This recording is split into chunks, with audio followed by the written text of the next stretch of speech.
Mas maging tanga. Dalawa sana yung baso. Nakatayo ka sana dyan. Kumakain ka rin sana ng hotdog.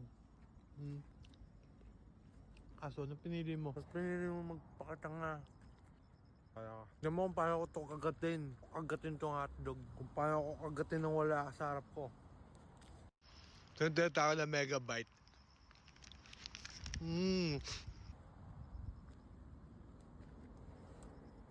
Ciao. Salamat ka, mabait pa rin ako. May pasalubong pa rin ako sa'yo. Kahit ganyan ugali mo, may halo-halo ka, ha? Oh, ha? Tignan mo kung gaano ka-solid yan. May check-up plan pa yan. Ba't ang problema mo ba? Ba't may toyo ka?